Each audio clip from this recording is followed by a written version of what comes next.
We never know where life will lead us or what may hinder us along the way. But while every day can feel like one big question mark, it doesn't have to.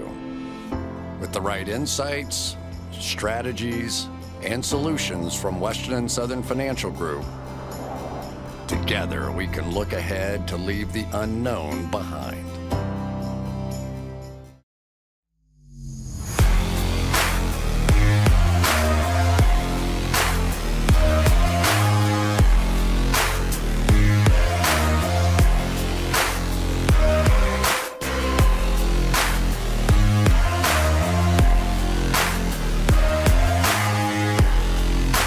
I did not expect Georgia to win this game. Now, I will say this. I'll say this. If you told me pre-game that Jameson Williams was going to get hurt with an ACL, obvious ACL injury, with 12:35 left in the second quarter, I would have flipped my pick. I would have said, yeah, this isn't going to work. I mean, they're already down John Mechie. Then you lose Jameson Williams with the effect of also like everyone like, wow, that stinks. Jameson Williams, not only one of our best receivers, is out, but also like probably like, you know, there's a mental, emotional factor in like losing a team leader like that, losing one of your best players, forcing guys that have not had a lot of reps in practice, forcing guys that don't know the playbook nearly as well as probably the top receivers in Mechie and Jameson Williams on the field. I would have probably sided with Georgia. And what I did do, bet Georgia. Georgia, when Jameson got hurt, was still only favored by 2.5.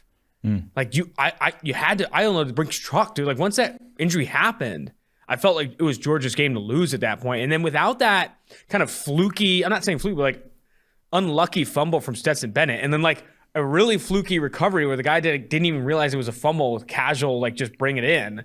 Like without that, this game probably doesn't even get as close as it did. I mean, it wasn't even as close as it was. So I do think that Georgia took advantage of that injury. It was one of the first things that Kirby Smart brought up in the post-game handshake with Saban talking about that injury. It was a brutal loss for Bama and just like so hard to overcome. Offensive line regressed. Bryce Young regressed under pressure. Still played a really good game, but without Jameson Williams, without John Mechie, their receivers couldn't create separation, and that Georgia defense really stood up. Yeah, that fumble play was one of like the closest on two realms. Yes. You know, like it had two different aspects to it that were so incredibly like controversial or like tight that if either one would have been ruled differently on the field, whether it's they ruled it a pass on the field or they ruled it a no recovery on the field, I don't think that gets overturned. But because it was ruled a fumble and a recovery, it goes Bama's way. But like you said, the Jameson Williams injury, I don't want to say it's the only reason they lost this game. No, not at all. No. But it is a completely different game if Jameson Williams plays. And now it's early enough in the process, looking at his draft sort of future here in January, that I don't think it drops him too far. Mm-hmm. Like the talent that he is with his speed, you think of an ACL 6 to 9 months, that puts his recovery timetable into could be before training camp, he could be healthy, could you be into next season at probably worst case scenario. But the probably closest, we saw Jeffrey Simmons tear an ACL, a top tier prospect, probably a top 10 prospect prior to his ACL, tore his ACL in February. He gets drafted 19th overall. I think that's a similar sort of realm that we see Jameson go, because if you want speed, he has more of it than any other wide receiver in the class still. Like that's not going to change after an ACL. A lot of guys even get stronger on that leg post recovery. So I don't want to sound like a gun right activist or whatever after a shooting, but this is why you don't want to expand the playoff, in my opinion. You don't want to go into the final game with decided by guys not playing via injury, whether it's John Mechie, Jameson Williams. If they had to play another game right now, or if it was one of these top teams and Jameson Williams gets hurt against a meaningless game, say last week against Cincinnati, like I want to see the college football playoff be the healthiest teams, be a full healthy team at the end of the season. I don't want 3 more games, in succession where a top-tier player could get hurt, and then that decides the outcome of the national championship game. I hate that feeling of that. I want to see the best of the best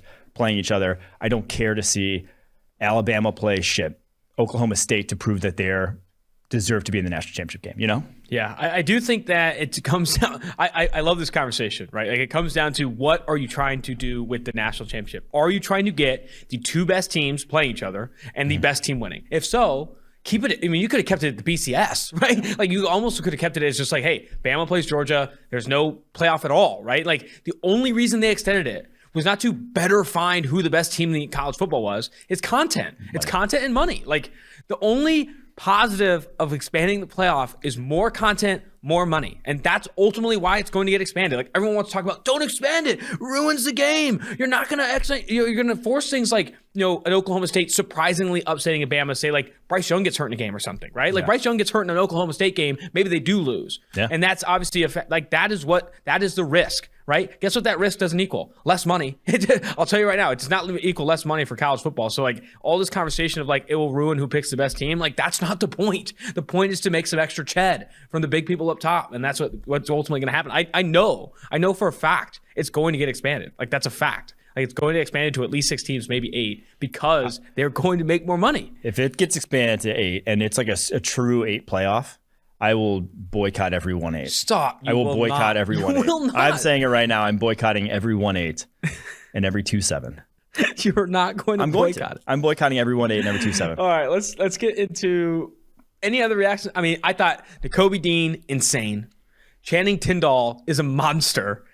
George Pickens had that really nice highlight reel play that was awesome. Stetson Bennett had some really good throws down the stretch, over especially that deep ball down the right sideline on the offsides. Some impressive play there. Will Anderson, a monster. Dallas Turner, that true freshman, that 6'4", 245, literally burning people to the ground along the edge. So much talent in this game. I mean, the Georgia D, man, is unreal. With the amount of talent that they have, it's unreal.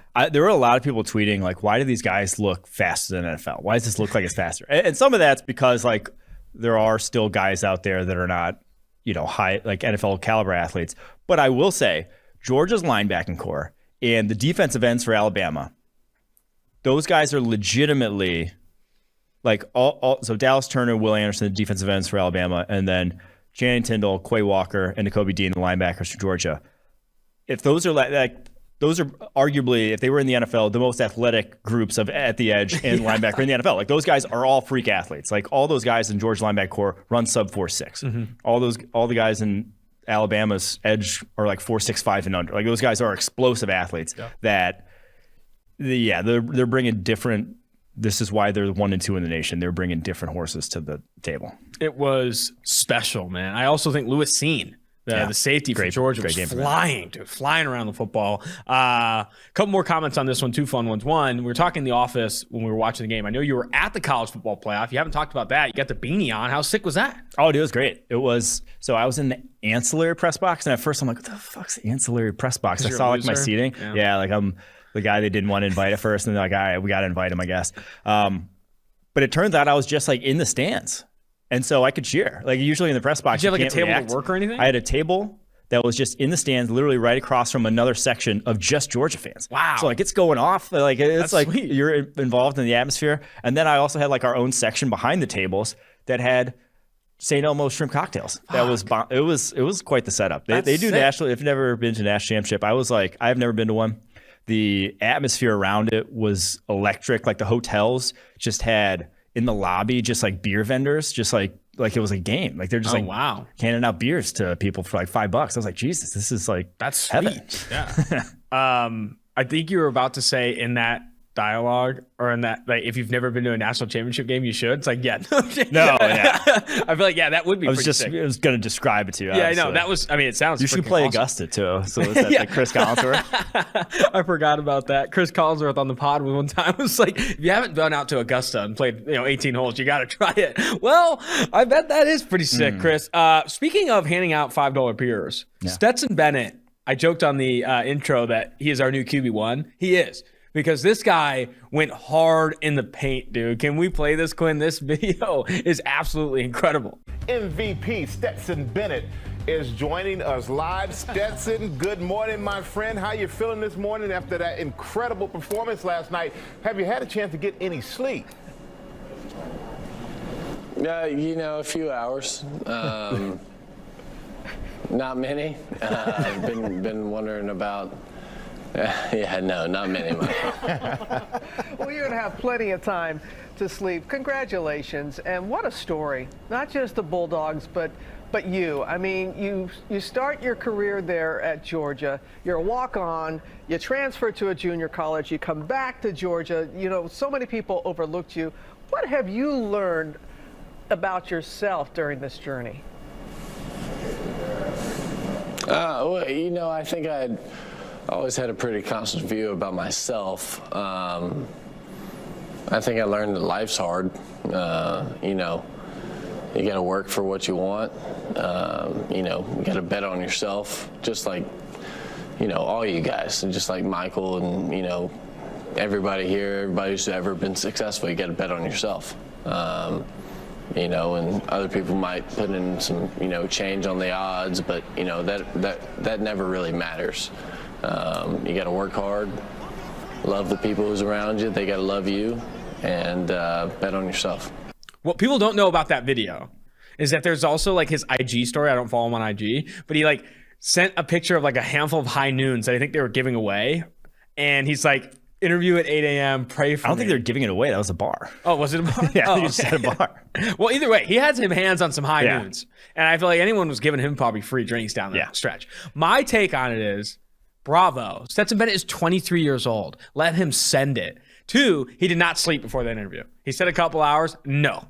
0 chance. There's a 0% chance he slept for that interview. That guy came in hot, ready to rock and roll. I was surprised he was even upright. That was an impressive interview, man. He partied hard. And rightfully so, dude. You win the freaking national championship over Bama. You better send it, dude. Talk about an all-time turn of events for him. He went from after 3 quarters of that game, he could not go back to Athens, Georgia. If they lost. He could not. He played like shit. He was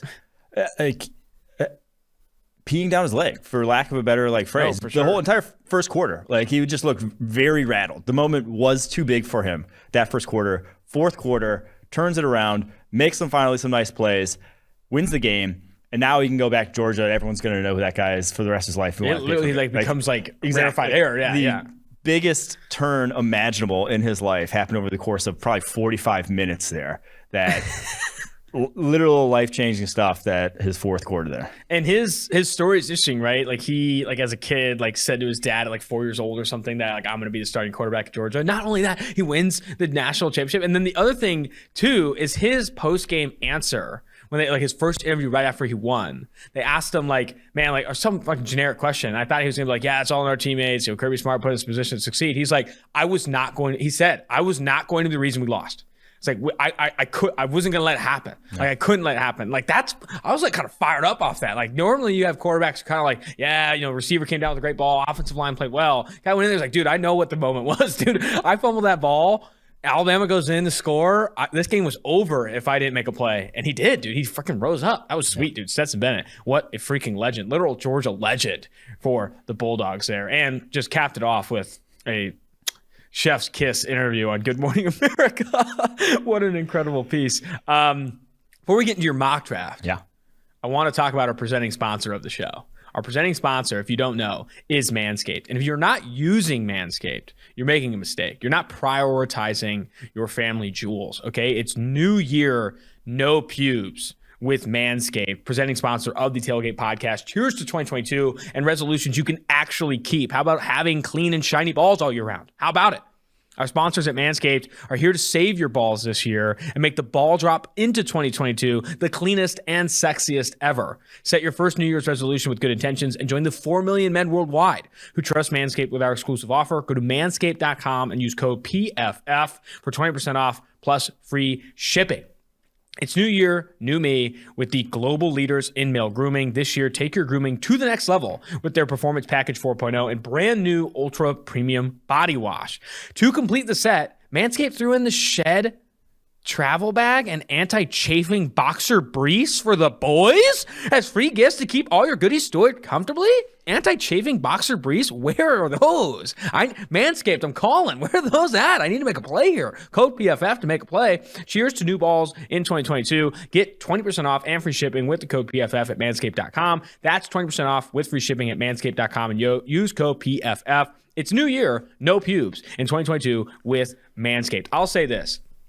If you are a dude and you've ever experienced an awful chafe, just an in-between the areas chafe, whether you're as a kid, like just at recess grinding the tape for like too long, or at a camp. I remember the worst ones are at camps, right? Where you go like on a week-long camp somewhere, or the football camp or something. If you don't bring either Manscaped's anti-chafing, the boxer briefs, or like baby powder out the ass, you might as well call it a night, because that is like can literally take down a man. It can take down a man. Yeah, we would go back from basketball camp in high school in the summer, and your just body would be dead. It was the worst feeling. But I will say, in adulthood, one thing you realize is that investing in nice underwear is a must. Such a must. If you're buying Hanes, like six packs. Don't throw brands out there. Hanes is a new sponsor. If you're buying like 6 packs for $10, you're paying for it. You'll pay for it in the long term, dude. So I mean, we've talked about X-Chair on this pod, which was a former sponsor, but now you guys spend where you spend the most time. And I'll tell you what, you spend a lot of time in underwear. Yeah. Maybe not you, but me, I spent a lot of time in underwear. All right, mock draft, 2022 mock draft. Going into this one, you had the order set for the first 18 teams. That's where I really want to focus. First 18 teams, this order is set. This is who is going to be picking at those slots, barring a trade. Going into this one. And I'll just say, I don't see trades like we saw last year. Because the quarterback jockeying, I'm not sure there's going to be that much interest. So if we go all the way till, was it April 25th this year, without a single trade, wouldn't be surprising at all. Yeah. No, I agree. I don't think, plus you're just not going to get a ton of value for it, right? Like you're going to trade up for a low value position like corner or receiver and give up future draft capital. It was April 28th, actually, day after my birthday. Wow. Going to be a sender. Do you remember when that mock draft, that NFL draft show where you were kind of late and Neil was there and you showed up with a freaking 24 rack? Oh, yeah. Dude, that was when I was not in a high up position. Yeah. I was still in customer service at PFF. Yeah. And Neil is losing his mind. That's Neil, the founder of PFF. It wasn't a draft show. We were just at there watching the draft. No, but there were still shows going. You had to be on camera. It was on the show. Yeah. Yeah. What do you mean? That time it was your birthday, right? Yeah. That's why you were showing up bombed. You were Stetson Bennett at the draft show. Neil was going to kill you. Yeah, Neil was going to kill me. We were just doing a live, I thought it was just going to be the bros. This was before I was even draft analyst. Yeah. This was the lead draft. We were just we treated the draft kind of as an afterthought back then. It was just we had takes on players, we had watched players, but we didn't have a draft product. We didn't really go all in the draft. And so I thought it was just going to be us sitting around watching this pick and kind of giving our takes, casual conversation. And I get there and it's 2 people at a desk going back and forth. And I'm oh, and I show up with a thick case of beer.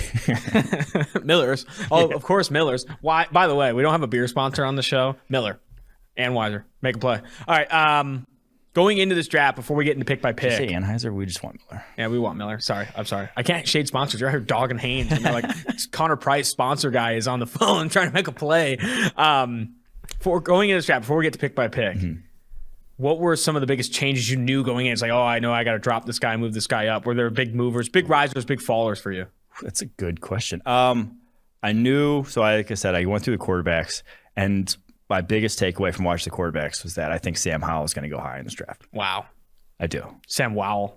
I just think we'll see. We'll see what ends up happening. Obviously, you got Senior Bowl, pro days, whatever, a lot of evaluation left in the process. But I just think from a pure talent perspective and how he played the quarterback position, a lot of different ways, I think someone's going to covet him highly in this draft. The other guy I wanted, I think Bernard Ryman, if I had to go first round lock, Central Michigan tackle, I think he might be it this week. We're not going to do it anymore because I said 20, national championship game over. But I think that dude's going in the first round. I wanted to sneak Arnold Ebiketie in there because I think he could be a riser after the Senior Bowl. I think he's kind of on the borderline right now, the Penn State defensive end. After that, this was pre-Jameson Williams injury, so he obviously stayed high. I'm trying to think of guys I wanted to fade in this that I didn't think that maybe appeared. DeMarvin Leal. He's first round lock. Doesn't make first round of this mock draft. I don't think he's going to go in the first round when it's all said and done. I just don't think so. So there might be my one. I'm going to have multiple misses probably in the first round locks, but there's one that I think I'm not so certain he's first rounder anymore.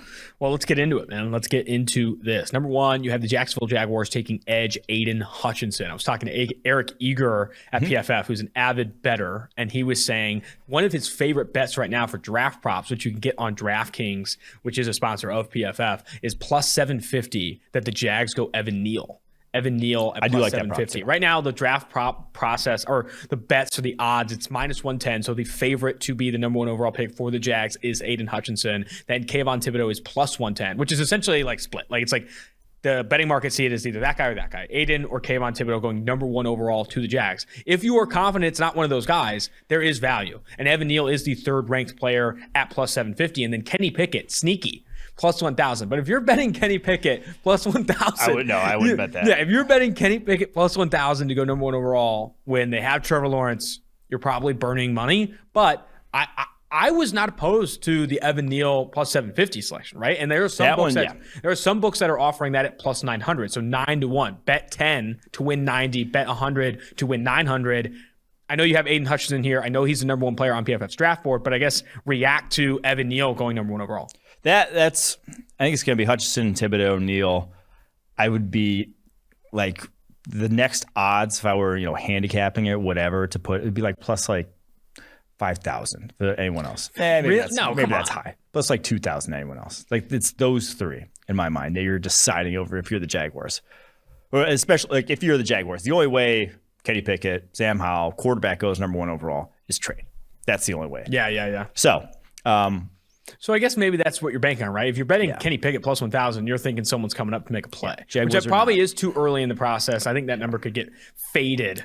You could probably get a better price on Pickett number 1 overall, maybe as it gets closer, right? And more people start watching the draft. Like the Combine will air a lot of these things out. The Senior Bowl will air a lot of these things out, but regardless. But so for the Jaguars' decision here, you're deciding between 2 defensive ends who you have Josh Allen and Kayvon Chase on, who you invested first rounders in already, or a tackle who you're going to lose most likely. Why am I blanking on the name of the left tackle? The guy they just franchised from Alabama Robinson in free agency, most likely. But you drafted Walker Little top 50, and he has looked in limited time better than Kayvon Chason has. Kayvon Chason, we talked about it. He put him on bus watch firmly. He was just god awful this year. 55.6 pass rushing grade, worse than I don't think it's going to happen. 15 pressures all year. He was benched by the end of the year. He was not a starter anymore by year's end. And why I keep Urban doesn't even know his name. Why I keep going back to Hutchinson is the sort of impact, locker room, leadership, culture aspect of it. And the coaches speak to it at Michigan, turned around that program, something that NFL guys will fall in love with themselves. Yeah. That to a degree matters. Like to a degree can have an impact, especially when you have a culture like Jacksonville's, where fans are showing up in clown masks. Yeah. So that's why I lean that. But you got the number 1 overall pick. Those are fucking good players that you're deciding between. There's obviously like no like wrong decision, but I do think in the end it will be Aiden Hutchinson, and he's a vastly different type of defensive end than Kayvon or even Josh Allen. Like he is your power D end. He can kick inside. Like you can get those guys all on the field at the same time if you really wanted to. We've talked a lot about this pick, and we've talked a lot about Aiden Hutchinson. A few things there. You say like NFL guys will care about that. I think everyone should care about that. Like everyone should care about Aiden Hutchinson's like off-field locker room leadership presence. You talk to anyone that has spoke to the guy, they talk about like those things that matter, work ethic, leadership qualities, all that stuff. Like that does matter when you're splitting hairs, right? Like Aiden Hutchinson and Kayvon Thibodeau are both phenomenal. Like they're both phenomenal players. Evan Neal included, Derek Stingley included. It does come ultimately to some of these smaller edges, right? Where you feel like who's a better program fit, who's a better culture fit, who's going to like actually move this franchise forward. But also like, so Myles Garrett goes number 1 overall. A lot of people criticize Myles Garrett as quiet, aloof, coming out like not a loves the game kind of guy, but he's the goddamn best pass rusher in the NFL off the edge. So like you go to a spot where you have guys who are leaders on that defense, or leaders on an offense, or a strong coaching staff. It doesn't really matter. You take the guy who's talented, but I think with Jacksonville it does matter because again you don't have those things in place that are that he can be that for you. It also doesn't matter, or does matter, because there isn't a Myles Garrett in this class, right? Like Myles Garrett's in this class. Myles Garrett goes number 1 overall. Yeah. He had one of the most insane seasons we've ever seen at the collegiate era with Texas A&M. He was also one of the freakiest athletes we've ever seen. Aiden Hutchinson's going to Tesla, and I wanted to comment on that too. People are coming up with comps for Aiden Hutchinson right now. You're like seeing some things thrown around. I think I saw like Kyle Vanden Bosch thrown somewhere around. I think I saw. I don't want to hear any Vanden Bosch slander. He was good in this. I think he was good, but I'm saying people don't realize how well Aiden Hutchinson is supposed to, or borderline will test. Like the numbers on Bruce Feldman's Freaks List, the numbers that when we're talking to Michigan people are like, this guy's going to do some insane shit at the combine. You want to hear what Kyle Vanden Bosch did at the combine? What? This Kyle Vanden Bosch is a good comp. 270 pounds, 6'4", 270, runs a 4.66, 36.5-inch vertical, 4.08 shuttle, and a 6.823 cone. Yeah, that's the type of numbers. I didn't realize Vanden Bosch. That's why I said Vanden Bosch was a dude pre my era. Like I feel like Vanden Bosch. I think I only remember caught the tail end of his career. Right. I guess I don't know. I think you just can't. You can't any slanderous comps for him just being like a high effort motor guy or just absurd, because this guy is going to test in the Bosa tier, right? Bosa brothers didn't even have that good of short shuttle times. Their short shuttle and 3 cone weren't nearly as good as, or I'm getting, what am I getting? They had good cones. They didn't have good 40s. Yeah, good. That's why I mixed up. Like their cones were really good, but their 40-yard dash was not as good as probably what Aiden Hutchinson's going to run. Like he's going ran like a 4.9. Yeah, we're in that range. They weren't fast dudes. They are get off, bend, wins. Regardless, do not comp Aiden Hutchinson to non-athletic players. It's like this guy is going to go to the combine and test really, really well. Number 2 overall, Detroit Lions grab edge Kayvon Thibodeau. Detroit, because they beat the Packers in an upset, don't have the number 1 overall pick. Might not have an opportunity to get the hometown hero from Michigan and Aiden Hutchinson. They opt for Kayvon Thibodeau here, who I think has wrongfully have been under-discussed probably on this podcast because we focus so much on Aiden Hutchinson and has focused on other prospects. But Kayvon Thibodeau, my God, still a very talented prospect in the running for number 1 overall pick. Very well could be the Jacksonville Jaguars 1 overall pick with good production. I think top 10 all-time among pass rusher single seasons here at PFF. So you put in this right up here, Thibodeau has a unique blend of physical tools that very few draft prospects possess. We talked to Bruce Feldman about why he's not on the freaks list and why that maybe Oregon has other players that were freakier from an athleticism perspective. Where do you think this guy ultimately tests, right? Like, what are some of the numbers Thibodeau is going to put out? I know you don't know, right? But I'm saying, like, seeing his tape and seeing his explosiveness, these unique tools, right? Like, what tier of athlete is this guy? I think he's high end. I mean, I think you'll go like low 4.6s probably in the 40. Like, he's that kind of explosive. I think his jumps will be very good. Cone, I'm not so certain, but he's the kind of, and like with his frame, with his size, and I think he's up to like 260, that it's definitely not going to be a red flag, any of his athletic metrics. It's just going to be, will the Lions opt for that position, defensive end, when you have Trey Flowers making $23 million next year? He's probably cut. Let's be real about that. But you got Romeo Okwara on a big deal too. You have Charles Harris, who just had a breakout year, who you could re-sign. You have Julian Okwara, who looked good in limited time actually this season. 21 pressures, only 173 pass rushing snaps, who could fill that role for you, or you could leave him as a DPR to where you could see this could be feasibly, whether it's Thibodeau versus Stingley here or Thibodeau versus Kyle Hamilton here, could see them leaning for the secondary help with what they have on the edge already. Yeah. Do you think not that that's a great way to do business? I just could see that being a decision they make. Whereas like you pair Stingley with, God, my names are always bad today, but the Ohio State corner, who, please help me out. Wait, was the 3rd overall pick 2 years ago. Jeffrey Okudah. Jeffrey Okudah. There we go. I can't blanket on names. Stayed up too late last night. Game. Pair those two together. That could be a sick combination. That's something that I would think long and hard about from the Detroit Lions. I think something, too, that we haven't discussed just in part of like not bringing up maybe Thibodeau as much as or not going in detail with Thibodeau, right, is he's huge. Like, he's big. He's 6'5", 258, listed at Oregon's website. I mean, he's going to show up in that that's range, like right? All like frame right now. Yeah. Like, he has the Myles Garrett-esque frame where it's just that dude has broad shoulders and is long and is massive, and that like he holds 260 with, he could put on 10 more pounds probably in like 6 months. Measurements will be key. Seeing what Thibodeau comes in at an arm length perspective. Same with Aiden. I think will be sweet. I think Aiden's listed at like 6'6", 265. When we had him on the show, he said he cut some weight this year. He was at 270 and he was able to come down. With Thibodeau, him weighing in will also be an important part of the process. Houston Texans. They grabbed offensive tackle Evan Neal. I thought he had a really good game last night. I thought he played well. Evan Neal, man, this is a guy too where I don't think the 750 odds, plus 750, 7.5 to 1 for him to go to number 1 overall pick are crazy because this guy's going to do things at the combine no one can do. 6'7", 350, and what this guy is as an athlete is absolutely absurd. Yeah, and he's going to go somewhere top 5 where, everyone needs tackle, seemingly, except for the Lions at this point. So where is just like whoever feels like pulling the trigger. And the Texans, pairing him with Laremy Tunsil would be a nice start for the Davis Mills era at quarterback.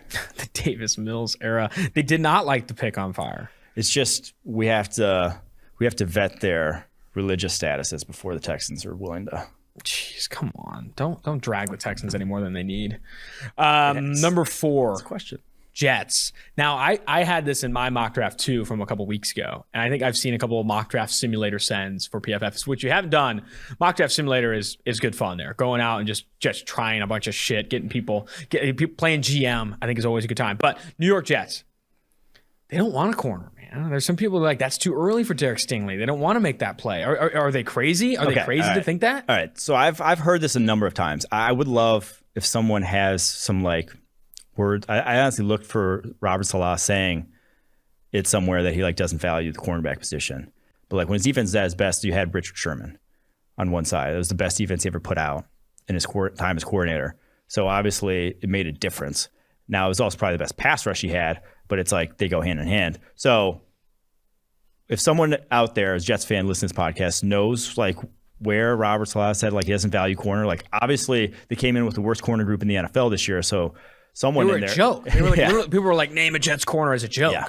So if you have information, please send it along to me. But as of now, with the state of that roster, that is what I would prioritize, especially with a guy like Derek Stingley, who, if he played and was healthy the last 2 years, very well could have been the number 1 overall pick. He could have been the guy we're just holding up in this class as being he's different. He should be going number 1 overall. Let's talk about the rest.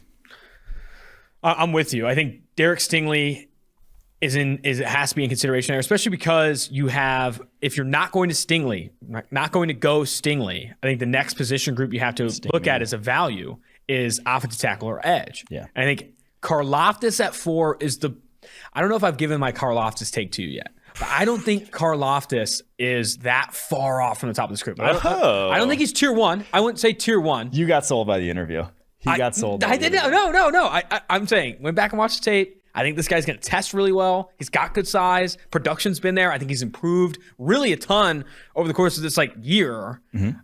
I think he's a top 5 player. I think he can be a top 5 player. I think he's at least a top 10 player. He's at least a top 10. Well, he is. He comes off the board here. And soon. Jets at 4. I'm not. Maybe it's crazy, but if you're not going to go offensive tackle because you obviously have still Charles Cross on the board, you'll probably have Ikem Ekwonu on the board. If you're not going to continue to just dump every resource you have in the offensive line, I don't think considering Karlaftis is crazy. Now, I think I still would take Stingley over Karlaftis, but I'm saying if the Jets are we're not going corner at 4, say Saleh said we're not going corner at 4, I just don't think that's stupid. So they have John Franklin Myers, who would be a similarly usaged player that I believe he's already on a second deal. And they have Carl Lawson, who's coming back, who they're paying a lot of money, who TBD on whether he comes back healthy or not. So I wouldn't say, obviously you never want to say, no, we don't need a pass rusher. But if I'm debating between the two and I have similar grades in the two, I'm drafting the cornerback with that roster. That's fair. No, I think that's fair. Yeah. And I think Jets fans will catch up maybe. If Saleh comes out and says Derek Stingley's sick, he just needs one quote. Saleh just needs to come out and drop one little quote. Jets fans are back on board. Yeah. New York. Now, I sent out a mock draft simulator screenshot and did not have the Giants taken off to tackle. And honestly, they wanted me dead in the street, too. They were literally looking for address to my homes. And I think that was an oversight on my part because I do think if Cross is available, Charles Cross, which you have here going to the Giants at 5, that is the pick. Charles Cross is going to be talked up as this smooth moving, athletic offensive tackle, dancing bear type. I know you love that comp. Big dancing bear. And the Giants desperately need offensive line help. Like desperately. So in a class where that is a strength, Ike Ekwonu, Evan Neal, Charles Cross should all be coming off the board in the first 15, 20 picks. I do think one of their top 10 picks, which they have the 5 and the 7, should be enough to tackle. I think at 5, Charles Cross, I like that pick. Just take one. Yeah, just take one. It's this one. Don't overthink it. Just take one. Cross this year, only 16 pressures allowed on, I think, over like 300 plus pass blocking snaps. Cross. Okay, 719. 719 pass blocking snaps? Yeah, the best Mississippi State fast. It's Mike Leach, buddy. Oh my God, I thought that was a typo. I was literally reading over that analysis because that's insane. Yeah, season? Yeah, it's Mike Leach, dude. But insane. he's very good in the mix. This tackle class, I think Neal, Cross, Ekwonu, and Ekwanu's a little bit of a different animal. You feel very good about all of them, and depending on scheme could sway your grade on how you see these 3. Carolina Panthers at 6. The more you come on this pod and you're like, I like Sam Howell. I think he's going to go high. And the Panthers in a position again to get a top quarterback, if not the top quarterback, given how the first 5 went. You have them going Sam Howell at 6. Matt Rule, though, as we saw in the last pod, is obviously committed to Sam Darnold. He was so excited about it, too. Dude, but this is definitely, cutting ties, right? This is like moving past quickly and saying dude, fuck, this is not going to work. I know it was bad. This is saying what you were saying on the interview or the post-game presser, right? It's this is saying, yeah, we made a mistake. We're trying to correct it now. Mm-hmm. If they don't go quarterback in this draft, they must hate the prospects, right? You have to hate them. You have to hate them as prospects in the position you're in, or they're just unwilling to admit the 2nd-round pick and, 5th-year option mistake, and will commit to Sam Darnold again and be in contention for number 1 overall for Bryce Young or CJ Stroud in 2023. That's the decision you have to make with the 6th pick. They go Sam Howell here. Well, the shitty thing here is they would be, if they didn't make that Darnold trade, they would be a attractive trade partner for Russell Wilson, Deshaun Watson. They would be getting one of those guys this year, I would imagine, I would think. If they had just kept Teddy Bridgewater on a lesser deal, whatever, and had the same roster, addressed maybe offensive line with some of that cap space and draft capital that they shipped over to get Sam Darnold, they would now be in the market for one of the better quarterbacks. But I'm not sure that's going to be the case anymore. You don't have as much cap space. It's going to be kind of a fit to get one of those top guys underneath your cap with only $26 million in space right now. It stands to where, and that's the case, they got to then play for the future. With that $18 million Sam Darnold sitting there, it's going to be on the books in 2022. So you've got to play for the future. Howell can sit behind Darnold, or you could just step in and start right away. But the more I watch Howell, the comp that everyone's throwing around or will be throwing around is Baker Mayfield. The biggest weaknesses for Baker Mayfield are pocket presence. Yeah, adjusting in the pocket and throwing from a base when he's when shit's going bad around him. Always been a nightmare at that. And then throwing with touch. The dude throws fucking lasers all day, every day. Sam Howell, the better comp stylistically, how he plays with that sort of skill set and that kind of eye type, to me, is Russell Wilson. He tries to extend plays to a fault. He gets in trouble with that, but he throws with touch very well. That is why he had more big-time throws the last 3 years than anyone else in college football, because he throws a gorgeous deep ball that is not lasers. He adjusts his arc on his deep balls consistently, and he has obviously operated from tight pockets. He had a dog shit offensive line in North Carolina that he had to play behind this past year, last year, succeeded behind. So I that's why, Baker Mayfield, if you see his tape, you're oh, you get those vibes. It's different. It's not going to be the same problems. You were, correct me if I'm wrong, persuaded by the interview. He was on the show. He was on the show. I don't know what to tell you. I didn't interview him. I get that you were persuaded by the interview. I'm glad you're on board finally. Yeah. I think talking about it more, the quarterback, decision to go quarterback or no quarterback for Carolina. Mm-hmm. If you love Sam Howell as a prospect, or you love Malik Willis, or you love Kenny Pickett, right, and you're there at 6, you take him. If you like him more than Sam Darnold, that's it. It's the end of story, end of discussion. If you like Sam Howell or whatever quarterback you like in this class more than your current, and you're there at 6, you take him. That's a fact. I don't care how much money you dumped into it, right? You have to do it. You have to make upgrades at the position when you can, right? With these other teams drafting up, Jags are not going to say they like any of these quarterbacks better than Trevor. Detroit is in that position potentially, right? But they're committed to Jared Goff so much. Jared Goff has the 9th highest cap hit of any quarterback in the NFL next year. Guy's making a ton of money. You almost can't do it. You almost can't commit to it unless you really like a quarterback and are willing to build him behind Jared Goff, right? With Houston, they're probably in that same tier as Carolina, right? Like if you do like a quarterback better than Davis Mills, it also depends on what they do with Deshaun Watson. They could be there. Jets probably aren't going to say it over Zach Wilson. Giants are already committed to Joe Judge and Daniel Jones. I think the Panthers are maybe the second team after Texans where they have to say, like, do we like this guy more than Sam Darnold? Yeah. Or our current quarterback and go from The Giants are the interesting conversation here with 2 top 7 picks, and we'll get to them next. The 7th pick, we have them going George Karlaftis here, an edge. But if they have their choice of the quarterback class, they like one of those guys, shit like they did when they drafted Daniel Jones, it's going to be a new GM. He kind of has carte blanche. And now when you're a GM, kind of when you do draft that franchise quarterback, it buys you the time. So maybe you don't want to do it your first year, and maybe you want to do it your second year, whatever, especially if you have Joe Judge. I'm not sure you're competing to win the East next year. So you may still have a top 10 pick in 2023. But if you really like one of these quarterbacks and you're the Giants, I would pull the trigger. It's again, because Daniel Jones, this is his last year of being cheap. This is it. And you still don't know if he's good also. So a lot of things up in the air for them. The Giants are an interesting one. They're also the next pick here. You have them at 7 after taking Charles Cross at 5. This is the pick they received from the Bears in that trade. Edge, George Karlaftis, Purdue guy, the guy I raved about a bit. My comp for him right now is Justin Tuck. And that is obviously a former Giants player, also a former Raiders legend. And the reason for that is I do think this guy's going to go to the combine and be explosive. I think it could be low 4.6s, maybe mid 4.6s for George Karlaftis. I do think he has that like lower leg power in his game. He's also got good size. I think he wins with his hands. He can win through players. He can win through players with the speed and power. Where I do think there are concerns, and where you did maybe see this with Tuck, right, was the bend. Like, I don't know. Like, Karlaftis is, in my opinion, what I see right now, obviously I can be completely wrong. Like, I don't think he's going to have the same, like, 3-cone short shuttle as a Hutchinson or a Thibodeau at the top of this class. And that matters, man. Like, everyone's like, oh, just 3-cone and he's a terrible player. It's like, no, that matters in terms of, like, determining who the top players are going from pick 1, 2 to 7. However, I still think he's a phenomenal prospect. I like him comfortably high-end tier 2 in this edge class behind Hutchinson and Thibodeau. And I think at the 7th pick, I do like that value for New York if they are, like, committed to Daniel Jones and passing on this QB class. I do love the interracial comp too, because if you've ever read The Undoing Project, great book.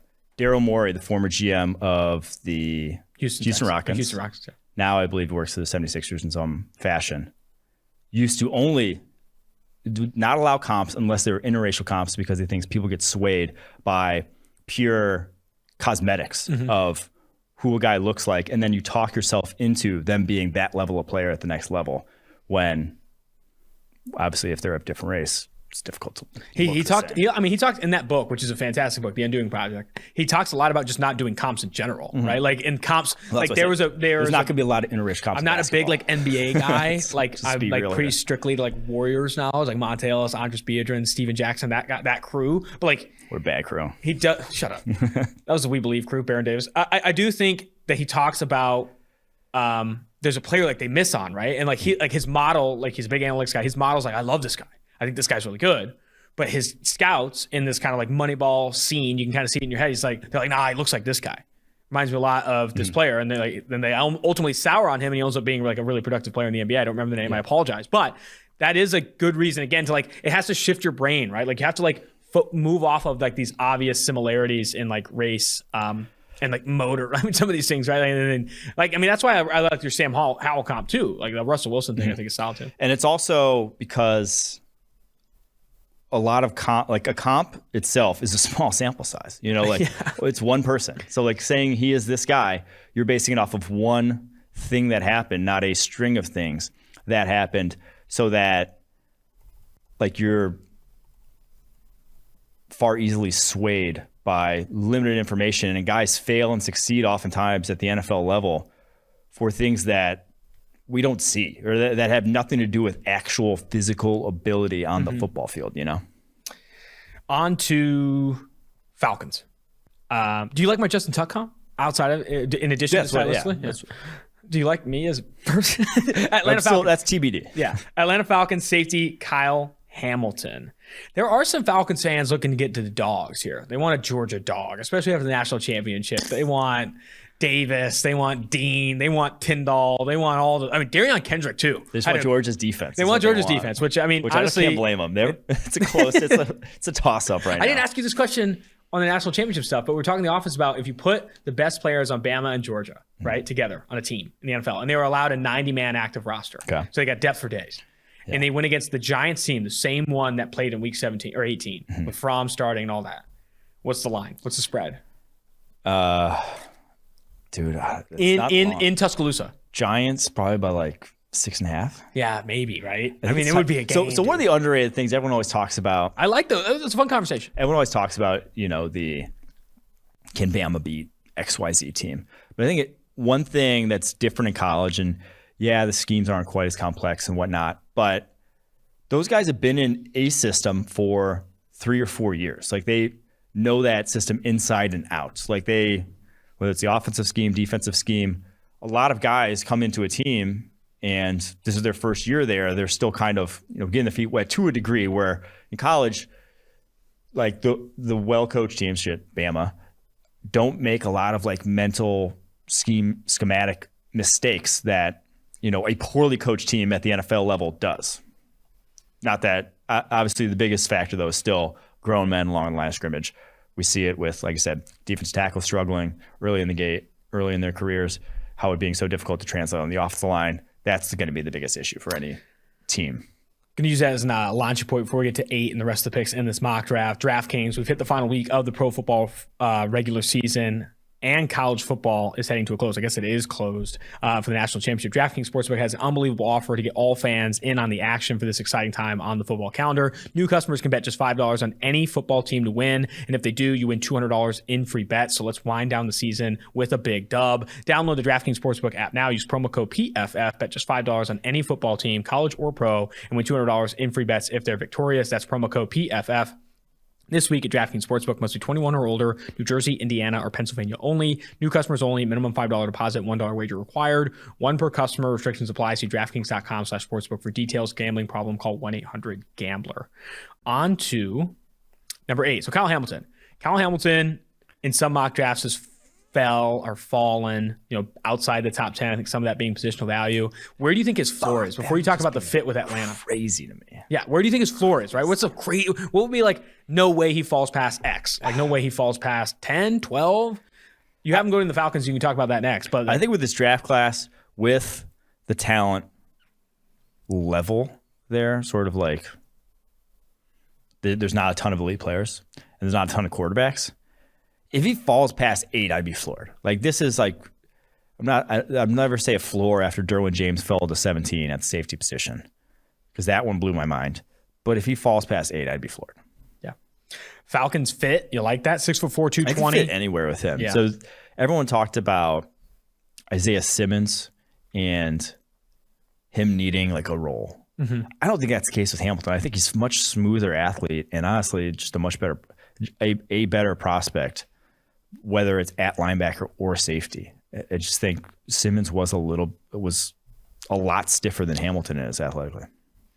This next pick is where I kind of have some disagreement. Okay. Denver Broncos at 9. They go linebacker Devin Lloyd of Utah, who is You hate Devin Lloyd. I get it. No, I don't hate Devin Lloyd. I think he's a phenomenal off-ball linebacker. I think the Broncos are better positioned here, especially with Ike Ekwonu still on the board, which you have going next to the Jets. Mm-hmm. I think they go lineman, right? Like, Ike Ekwonu could come in and play tackle and go play on the interior if they want to kick him inside. Like, Garrett Bowles has played well outside. I think they need help there. And I think more valuable position, a top 10 pick. I don't think I'm going to take the second, or I guess you have him as the first linebacker off the board ahead of Nakobe Dean. But I don't think as much as there is a need there, right? They've been playing some dog shit off-ball linebackers down the stretch. I don't think the need overcomes value. What did you say? You don't draft for need. You draft for value. I think the value here with Ekwonu still on the board, for me, I think I'd rather go Ekwonu over Lloyd. Not saying Lloyd's a bad player. I think everyone says that. But I like Ekwonu here for Broncos. But talk to me about Lloyd. Yeah, so Juwan James, gone. Yeah. That was one of the worst. I mean, it's unfortunate, right? Yeah, most unfortunate free agent signings. Yeah. So I get tackle. Yeah, tackles also need. But linebacker, I think him and Baron Browning could be a sick tandem going forward. I believe Alexander Johnson's a free agent this upcoming offseason, so TBD on if he resigns. He resigns, probably not going to draft Devin Lloyd, but that is an athletic, rangy, dynamic duo that I would just like. You think it would be fun to watch, which yeah. I know that dictates a lot of your analysis. I love that tweet, by the way, last night on the college football playoff being It's fun to watch. I still got to call each position group fun to watch in this class. You I will. haven't even started. You yeah. will. I'll start with quarterback class here. Tell us when we're at the Senior Bowl, say the Senior Bowl has been fun to watch all week. I think that's that. I'll call it right now. Fun to watch these guys. I'll call it right now. 400 likes, easy. Minimum. Can I say minimum? All right, New York Jets.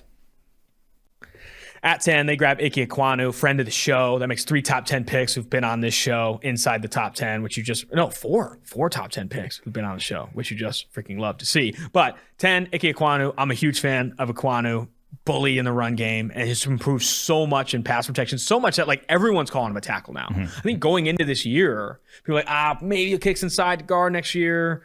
Whatever. I think arm length will come up, right? If he has the arm length, meets that threshold, he's good. I looked it up. There's only one tackle who I think has less than 33-inch arms in the NFL that Brain played. Smith. No, I think he has 30. He has 33 on the dot. Patrick McCarry is the only one with under 33. But Patrick McCarry is a former center for the Cal and now playing tackle just because of injuries, right? Only offensive tackle to play 400-plus snaps this year.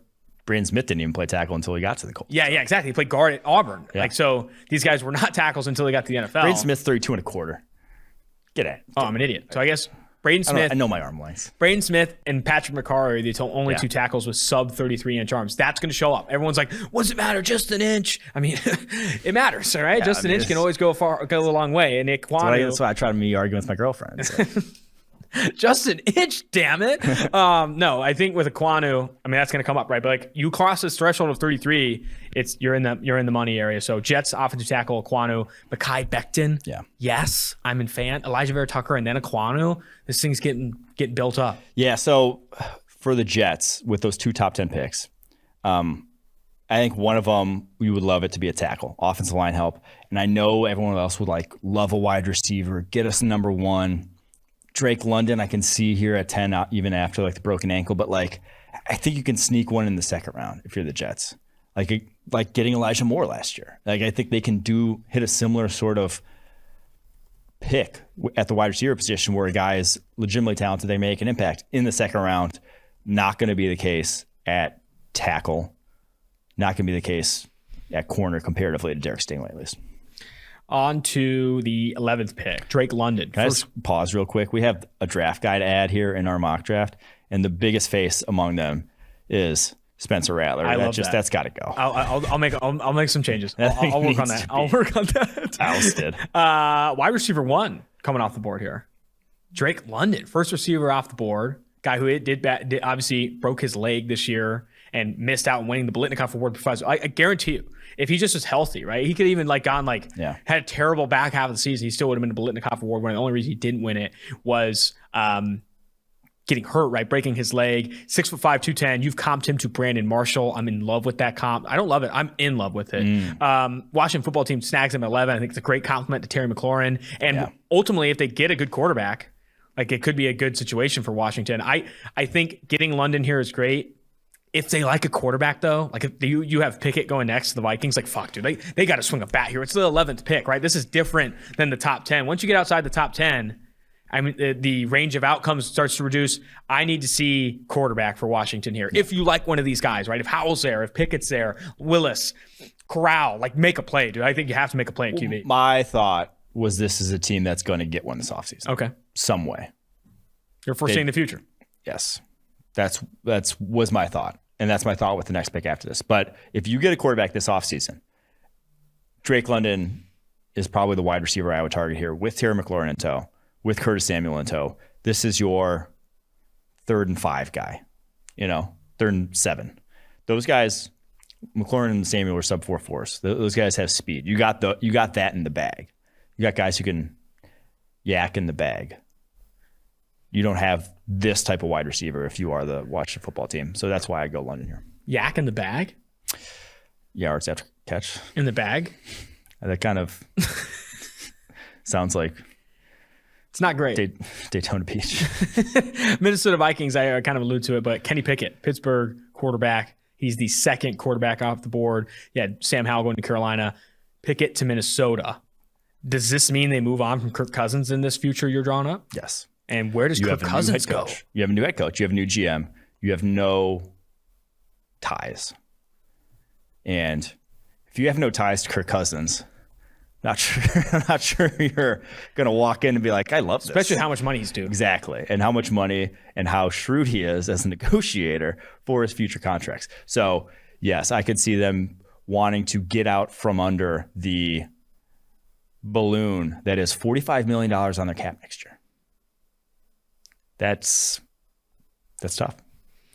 Yeah, I mean, I think with the new GM, new coach, obviously you had Zimmer and Spielman both get fired on Monday. That it has to change, right? Like if you commit to Kirk Cousins again, like you can't.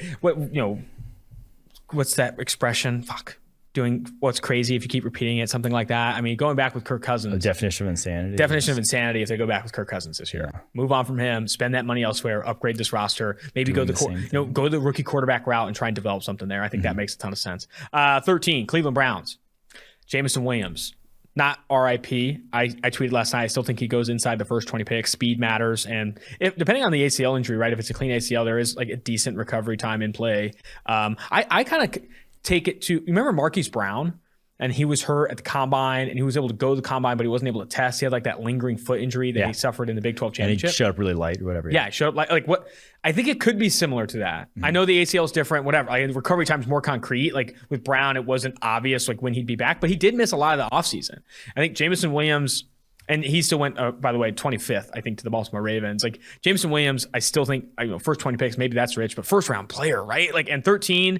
Probably too rich. You probably have him falling a bit here, but I guess where do you think he ultimately falls and the fit with the Browns? Well, Jalen Waddle didn't test last year. He still had that lingering ankle injury that was probably about a 6-month injury when all told. So it's not unprecedented. Now, obviously, you'd rather he didn't have an ACL if you're going to draft him this highly, but you have 4 months here to get your rechecks on how his recovery is going to where we'll obviously know more by then. But assuming the same recovery assuming full recovery, I don't see you dropping his grade that much to where if you coveted him before because of his speed, that ain't going anywhere, Yeah. Let me go ahead and jump to the next pick here. Sorry. Baltimore Ravens. Trayvon Walker at 14. You right here. Walker looks like the Terminator. With how he runs down ball carriers at 6'5", 275, while he's got almost nothing to speak of in the way of pass rushing moves, you can't coach what he can do physically. George.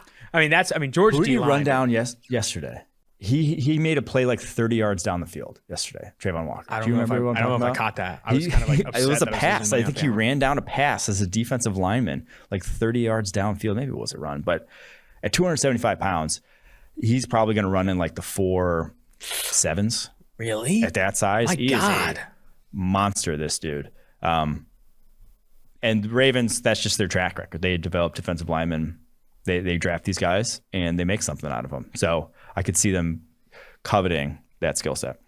Man, that sounds a treat. I haven't watched a ton of his film this year. I got to get into it. Philadelphia Eagles, edge David Ajabo.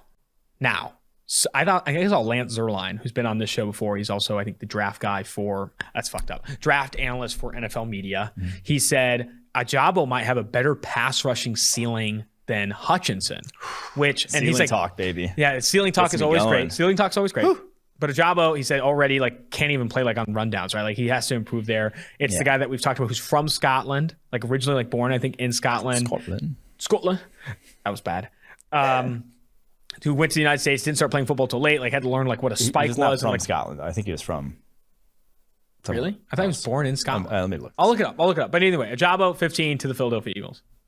Yes. So the Eagles MO, O-line, D-line, the first round, they built through trenches. That's Howie Roseman. That's what he wants.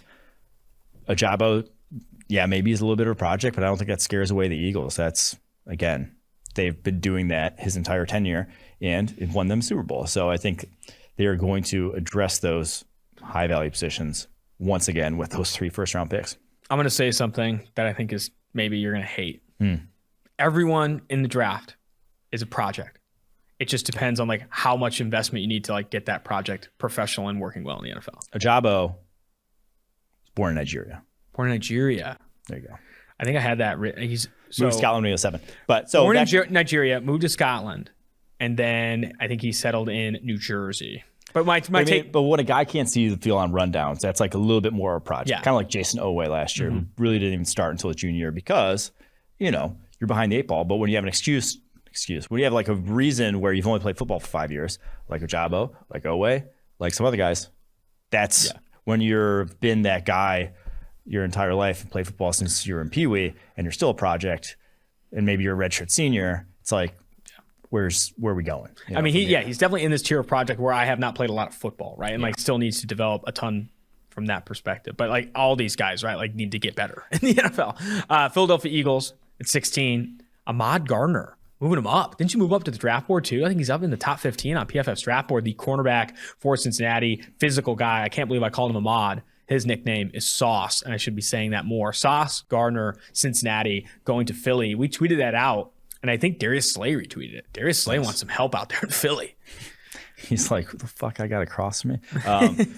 Now, Gardner, the Alabama tape, I'm sold. Him against the releases of Jameson Williams was very impressive. Like 24 of his 34 coverage snaps came in press coverage. He's at the line of scrimmage against a talented dude, first round dude, and he's right there with him. And that's not to say he didn't have some like reps that weren't 100% great, but the vast majority of his reps were exceptional. And when you're that type of corner that he is, that's so physically imposing, at 6'3", 200 pounds, so long, he's probably going to have like 33-inch arms at the combine. He's pterodactyl at the position. You don't need to be the stickiest cornerback. Like I'm thinking of like James Bradbury. Like James Bradbury eliminates opposing wide receivers a lot. He also, if a guy gets a clean release on him, he's also kind of screwed a lot of times. But like just eliminating a dude at the line of scrimmage is so valuable to a defense when you can do that in press coverage that, you know, a 5'11" cornerback who's like 190 can't do that. They don't do that. Like they have to get by sticking in a receiver's hip pocket the entire route. Gardner can just stop routes before they start, basically. And that's the value you can bring to your team. Los Angeles Chargers at 17. I think this will be, mark it down, the most mocked. This will be the most mocked player of the team. Like every mock draft you read will have this. Outside like the top, whatever. Well, yeah, of 1, course. 2, outside 3. like Aiden Hutchinson, Kayvon Thibodeau. But you will see this pairing outside the top 16. Probably in every mock draft. Jordan Davis, defensive tackle. Defensive tackle probably puts it lightly, like literal monster, mobile home maybe. Going to the Los Angeles Chargers, who have been butt cheeks against the run all year long. Yeah, I mean, do you even need to explain this one, right? I guess talk about Jordan Davis as a first-round caliber player and spending that pick on I think we've talked about this. Okay. We've talked about it a lot. If you're expecting him to affect the passing game, you're just going to be disappointed. Yeah. You know? I don't think it's ever going to be who he's going to be. But he had that sack early in the game, and everyone I think saw like Twitter was like, "Oh my God, Jordan Davis, the pass rusher!" But like, dude, the center it wasn't even a sack. It ended up being an incomplete pass. Oh, that's right. No, that's right. Yeah, it was a stunt that Jalen Carter, I believe. I think it was Jalen Carter, maybe blew it up. But he was the one who blew that up with a little inside spin. But Davis is just, it doesn't have that kind of mobility. But at 360 pounds, he moves better than every other guy. Dude, the lateral, like moving in a straight line. Yeah. I think it's sometimes like, wow, that guy's kind of moving slow, but laterally.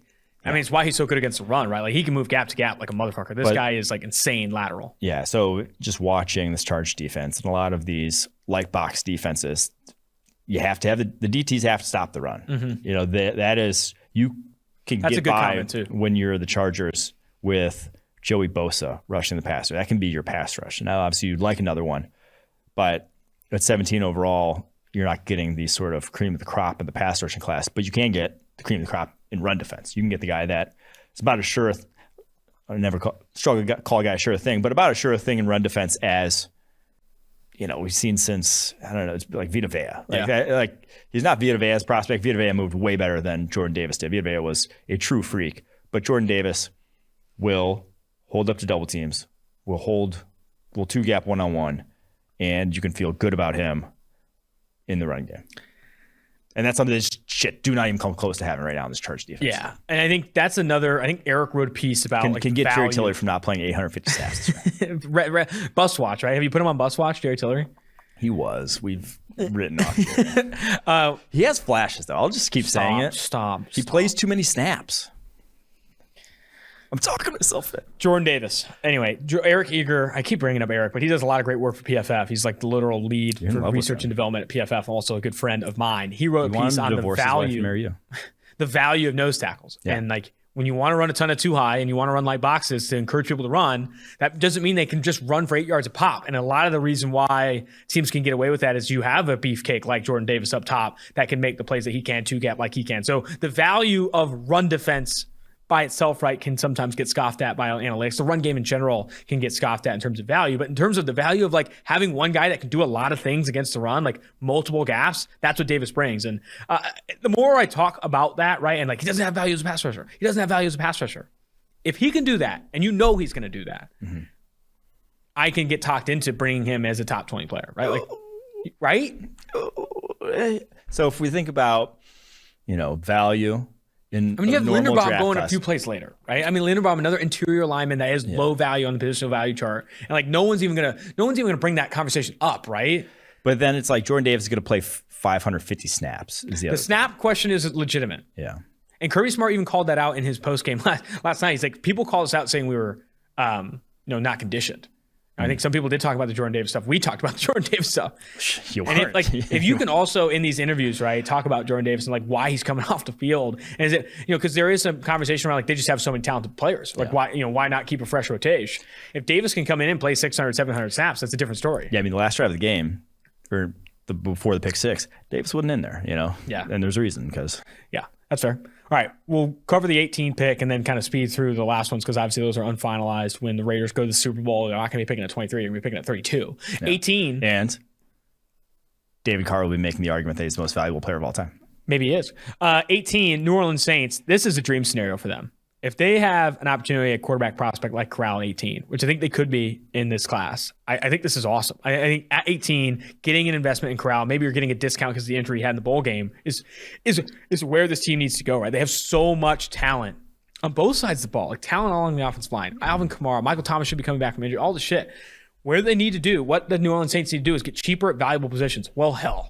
Cheapest, most valuable position in the NFL is Corral. I mean, you can't. You have to bring in quarterbacks that you have to try and chase this rookie contract shit. They literally have to have a quarterback on a rookie contract with the rest of this roster. Yeah, it doesn't work. They could not fit Drew Brees on this team right now. They couldn't fit Aaron Rodgers if they wanted to. If Aaron Rodgers is like, I want to be a New Orleans Saint tonight, it'll just be Aaron Rodgers next year. Every other guy, everybody, every single other player will be gone. No, but that's so they have to. This is where they have to go unless they can convince, Jameis to sign for $3 million. Or like trade back and say, they could also trade back. I mean, they don't ever trade back. But let's be real, you weren't good enough with Jameis either. So, yeah. All right, I'm gonna get through these picks and then we'll go to the bus watches. And I gotta get out of here. I got a hard 2:30, my guy. We'll just go look at the picks. Oh, wow. No, I can't do people hate when just run through the picks. Run through. Philadelphia Eagles at 19. They grab Tyler Linderbaum, Iowa center. 20, Pittsburgh Steelers grab offensive tackle Trevor Penning, friend of the show. Both of those guys are. Another friend of the show, New England Patriots grab wide receiver Jahan Dotson, Penn State wideout at 21. Dolphins grab Garrett Wilson, wide receiver, Ohio State man. Next pod I got to bring up, you have Dotson go over Wilson. Dotson over Wilson? All right, Raiders go. Patriots fit. It's fit.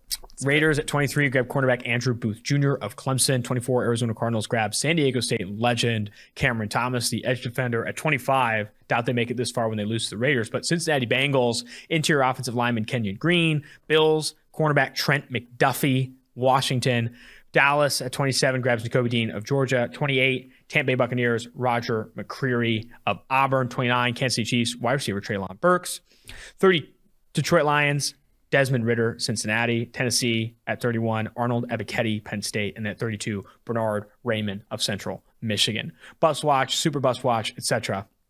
Starting with Bus Watch, this is an insane one. You're already putting him on here? You're done? You've been talking about his game, and now you're ducking him down. Tua Tagovailoa on Bus Watch. Yeah. Wow. I thought you liked some of his game this year. I thought you were on Tua in that 7-game win streak. There's things to like. It's like I was just giving objective evaluations of his play in real time. And objectively, the past 4 weeks of the season were bad, you know? Yeah. And I get that he doesn't have a ton of help. Offensive line's very bad. But he's making bad decisions, like even not under pressure at times. And like his process has been sped up by the offensive line. And it's kind of that Daniel Jones dichotomy of like, what will he look like when it is a good situation? And honestly, I think he's shown more, in my opinion, than even Daniel Jones has. But I think a lot of people would say that. yeah. But it's still worth questioning where he can take you high end wise. Yeah. You know, he's very accurate, but the arm strength is limited. And if he is going to be that guy who brain farts twice a game, which 22 turnover-worthy plays this season, that's about 2 a game with how many games he played. He's not overcoming that with big plays, you know? He's not. You can be that guy. You can brain fart twice a game if you're Brett Favre. And you have a howitzer, and you can create a 60-yard touchdown that maybe 5 other quarterbacks in the NFL history would have done. Tua is not that guy, though. Tua has to play perfect. He has to play Drew Brees-esque decision-making football. Will he get there? I don't know. Drew Brees wasn't that great his first 3 years either. But right now, 2 years in, I think Miami's going to move on from this offseason. The thing Tua, in my opinion, desperately needs, whether it's from Miami or someone else, one, obviously an offensive line similar to the one, or at least closer to what he had at Alabama. 2, some fucking confidence. Like he is not, like no one has shown any confidence in Tua Tagovailoa, whether it's the literal coaching staff they have, the front office, or the media. And, you know, call me, you know, that, you know, tinfoil hat or whatever, like, oh, you can't play when, you know, whatever. But like, dude, you need someone to show up and say, dude, we got you. And we're going to build up this offensive line. We're going to add some talent. We're going to make some moves here. All right. I will never understand it. And the Brian Flores situation, like ownership, GM or whatever, dictating, hey, you got to start Tua. Where do they get off? You know, like what are they thinking when they make decisions like that or make mandates like that, knowing that it's never going to end well? It's like, why do you hire a head coach to then not trust him, to then micromanage him, to try to do his job for him? It's just like, that was never going to end well. Like making a dictate, kind of like the Bears this year, dictating Justin Fields. Like there's no good is going to come of that with the current regime. If the coach themselves doesn't think the guy's ready to start, I feel like there's never been a good situation where it's like, hey, you have to force this guy to start. That just never ends well. Yeah. I don't know. That's I get what you're saying. Other bus watch, Big Ben. I thought it was going to be it for him. Last ride. Now he's in the playoffs. I mean, it is it. But he's a 13-point dog in Arrowhead. It is it for him. But I am curious to see, to have the debate. He's a Hall of Famer. I know he's a Hall of Famer, but where he ranks in the echelon of probably like quarterbacks in the past decade to you. Is he above Matt Ryan on your list? Yes. Below Matt Ryan. So above. Firmly above Matt Ryan, even though he didn't win an MVP and Matt Ryan did. No, he won 2 Super Bowls. But he won 2 Super Bowls. Is he above Eli Manning on your list? Yes. Okay. How does he compare to someone like Phillip Rivers, who was very good, maybe arguably better statistically, but didn't come. I like Big Ben. I like Big Ben. I mean, so, okay. These arguments come up, right, where like how much do Super Bowls matter? It's pretty much what the argument is. Yeah. And those moments matter, dude. It's a small sample size sport. When you show up in the stretch you need to win a fucking Super Bowl, it's insane. Yeah. To do it when everyone else wants to win it. The better quarterbacks, right? Like you have to go against these better quarterbacks and beat them. You have to go against Rivers. You have to go against Ryan. You have to go against, I don't know, Eli Manning. You have to go toe to toe with these guys to win. And he did. And that matters. I don't care what the help you had. I don't care. He had Antonio Brown. He had Le'Veon Bell. I don't care. Like that is hard to do. You were the most important player on your team and you won 2 Super Bowls. Like statistically, throw it out the window. Matt Ryan did not show up in those moments. Phillip Rivers did not show up in those moments. Eli Manning did, but I think Big Ben has been a better player than Eli Manning in his career. Honestly, I think Big Ben, this is going to be a take that I'm not sure I want Let's go. There. Social media, listen up. For their careers, I would have rather had Big Ben than Drew Brees. Wow. I think Big Ben was a better quarterback. Wow. Don't put that on a graphic. No one wants to hear that. I think Big Ben was a better quarterback over the course of their careers. If I'm starting the franchise, I would have rather had Big Ben. I think he was very good. I kind of want that on a quote graphic. Now, obviously pumped up like record-wise by the fact that Pittsburgh's had defenses year in, year out. But also, where was the offensive guru for Ben Roethlisberger? You know, like who was running this newfangled scheme, or like, where was the Sean Payton to Ben Roethlisberger's talent that Drew Brees had? That Ben Roethlisberger came in the NFL and averaged 8.9 yards per attempt as a rookie. He went 15-1 back in 2004. He was like a natural quarterback-ish, like Brett Favre-ish, Patrick Mahomes-ish, where it's like he had it. Like you didn't have to coach whatever he had. He didn't need to know what a nickel defense was to know how to beat it. He was that kind of guy that if he did ever get like a collection of talent, and like there were years he did 15, 16 that he put up numbers with Antonio Brown, with the Clemson wide receiver whose name escaped, Martavis Bryant. Like there were years there where he was Emmanuel tough. Sanders, Emmanuel Sanders, that he was Heath Mill. So I have a fairly high opinion of Ben Roethlisberger and like the echelon of quarterbacks of the past. And recency bias is the only thing that's souring you on Yeah. Ben Roethlisberger's career. Yeah. I mean, over the past few years, he's also said some dumb shit. I mean, there's part of that. Oh yeah, too. I mean he's probably an asshole, whatever. All the off field, not great, but Let's get to this next name on Breakout Watch. Xavier McKinney, former second-round pick, former Bama safety, now playing for the Giants. In his first year in 2020, only played 211 snaps due to injury. This past year, over 1,100 snaps played, a 75.3 PFF grade, and a 78.3 coverage grade, improving year over year, playing more snaps, liking him as a breakout player. yeah, I felt the need to give some love to the Giants. They've had one of the most. True. If you listen to the forecast, There's been just looking at the roster, there's not a lot of signs of life, but there are some. He being one of them. I think he was terrific this year. Thought he really made a next step. 5 picks, 4 pass breakups. And he was one of those guys to where I think everyone was in virtual agreement, like pre-draft. It's like, yeah, Xavier McKinney's going to be a good NFL player. yeah. It's like, I don't think anyone thought he could be drafted and then be bad, bust out of the NFL in 4 years. Yeah. Literally no one thought that. Less of a project when I was calling everyone a project. Yes, there you go. That exactly, precisely. That guy did not have a high learning curve when getting to the NFL. But it was just for some reason, he falls to 36 overall. And I was just like, oh, yeah, he's going to be fine. And lo and behold, he's been good. And it's some of that's chasing ceiling. 4.61, I believe he ran. Not this high-end athlete that goes in the first round. But he's still got a good football player. I think those guys, I think you get by as a franchise more, especially when you draft in like the 20s, when you are a team that wins regularly, by drafting guys like McKinney, who are maybe not ever going to look like Derwin James. Yeah. But they're good football players. Officially on Washed Watch, as in fading. I've been fading some Big name players. some Bucks this year. I think we This had next JPP. Buck. We had Sherman on it. Maybe do we have Sherman on it? Don't. He's a PFF employee. PFF He's a coworker. You fade Sherman and die. No, yeah, we didn't have Sherman. gonna on it. see you in No, the Sherman's great. He's a Pro Bowler. I this think year. Richard Sherman is an All-Pro. He was the biggest snub in my opinion. That he didn't make the Absolutely. All-Pro. I think he should be paid more.